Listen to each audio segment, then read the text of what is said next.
Today I thought I'd head to one of my favourite filming locations, but first, there's a bit of a climb.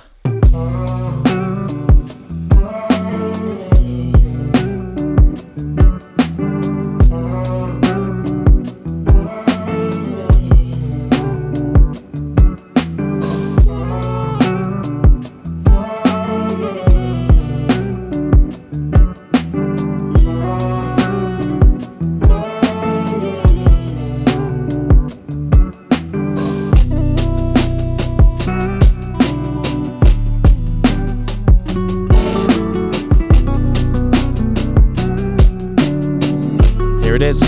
Welcome to, one of my favourite locations ever. It is so beautiful here, so eerie and beautiful. And I should say welcome back, actually, because I've been here before. 2 years ago, I came here and I filmed the Dark Dystopian Deck trailer, and it is so weird to be here, but it's perfect. It's so fitting because it's almost a way of saying goodbye to that Camp 52 era, the Dystopian Deck era. Because very soon I'm going to be announcing my next deck of cards, and it's going to head in a completely different direction. But first, let's explore this place. I remember as soon as I found this place, I knew that it had to be the location of that trailer. It is just so dystopian and so eerie and beautiful and just perfect for what I was looking for. And it's massive as well. I don't know if the scale truly comes across on camera, but it is huge. And if any history buffs in the comments know what this was, then I would love to know, because it is a complete mystery to me.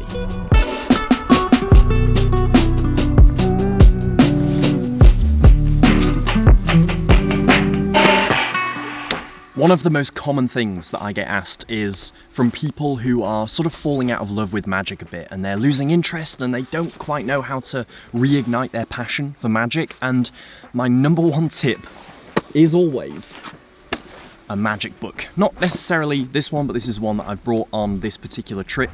Expert Card Technique. And I always regard Expert Card Technique as kind of a bit of an underdog of a magic book. Now, obviously it's not a true underdog because it's Expert Card Technique, but in terms of like Expert at the Card Table or Royal Road to Card Magic, they often get a lot of the love. But Expert Card Technique has often been my go-to. It was one of my first magic books, and you can just turn to a page of a magic book and discover something like the Razzler Dazzler here. I've never heard of that before, but I could just turn to a random page and find something new every single day. This is just a gold mine of stuff, as is every magic book. And today I was looking through it and I was like, I want to teach some classic trick. I want to teach something that I've not taught before, something that I wouldn't normally teach. And I was sort of struggling to pick because there's just so much choice. I mean, I've bookmarked a few pages here and there's a couple of folded pages just of stuff that I love, but I couldn't think of what to teach. And so I closed the book and I looked at it and I saw this. And I must have seen this image so many times. I mean, it's the cover of the book. I must have seen it so many times and never wondered what this move was. So I leafed through the book and I found it, and I'm going to teach it today because I imagine quite a few people don't know what this move is. It's not that recognisable, which is so interesting to me. I mean, if you're going to put a Sleight on the cover of your magic book, it would probably be something like the bottom deal or the pass or the second deal or something that is visual and recognisable to magicians, but I have no idea what this move is, so I found it and I'm going to teach it today.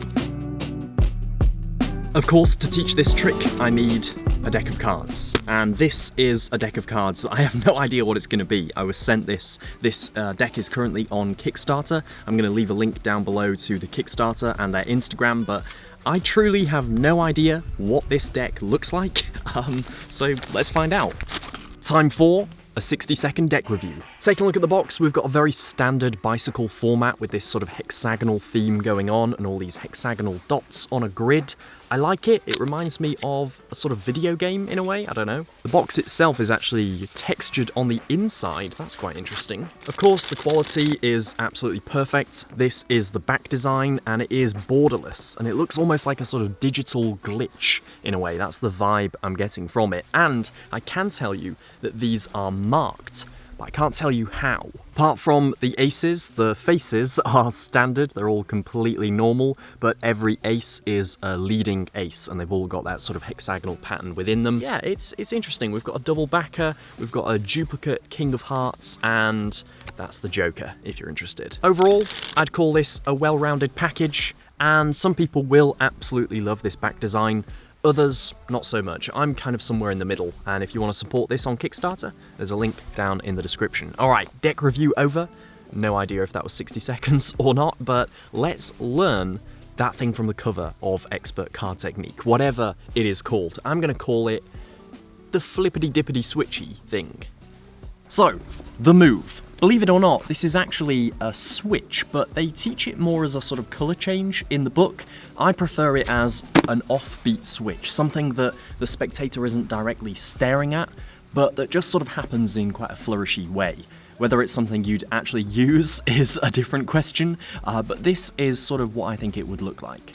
Let's sort of tilt the camera down a little bit so that we have a surface. Fantastic. So this is what it looks like. The spectator has selected the 6 of hearts and they've lost it somewhere into the middle of the deck. I reveal a card and it is not the correct card, it's the 4 of diamonds. And then on an offbeat, I sort of relax, I lean back, I drop their card down, and it changes to the 6 of hearts. Now, yes, you saw that, but any magicians who know what an offbeat moment is will know that that sort of thing can fly under the radar. If you don't know, an offbeat is essentially after the beat of a moment, whether it's a trick or whether it's you revealing something, whether you get it right or not, doesn't really matter. It's the moment after. I like to think of it as sort of breathing. So you breathe in for tension, and then when that tension is released, you sort of breathe out. And it's on that moment that the spectators often take their eye off the ball. And during an offbeat, you can do all sorts of things. Deck switches, card switches, so much can happen because they're not fully paying attention. They don't zone out,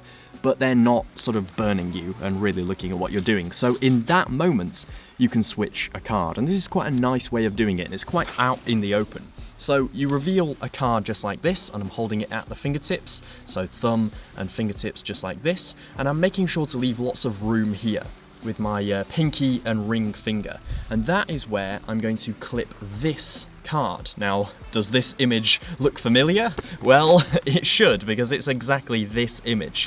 This is the moment depicted on the front of Expert Card Technique. So you reveal this card, it's incorrect, their card is on top, you secretly know that. You clip this with your ring and pinky finger, and as you turn this card to put it back, you're going to carry this card and drop it just like this. Now, in the book, they don't actually specify letting go of the card, but I think it's much more effective to let go of the card and turn it into sort of dropping the card to the table, as if it really doesn't matter, you're just sort of throwing it away. In the book, they sort of specify this version. You take the card and you rotate just like this, and you reveal it like so. To me, that doesn't really make much sense. I don't know why you'd ever hold a card like that. So I prefer it just as a means of dropping the card without having to like hold a double or anything. So once again, I turn it over. This isn't their card. I drop it to the table just like this. And suddenly it's changed to their card. It really doesn't work on camera. In person, it really works. It's just one of those sort of fluid switches. And it's super fun to play with as well. It's just a nice way of doing it.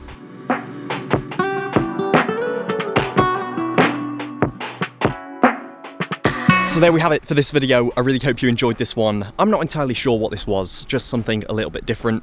I wanted to rediscover some old magic and rediscover an old place, one of my favourite places to film. And if you enjoyed this one, make sure to hit the thumbs up button down below and subscribe to the channel so you do not miss what is to come. The next era of CVN is just around the corner and I cannot wait to share it with you. Thank you so much for watching and I will see you in the next one. Take care.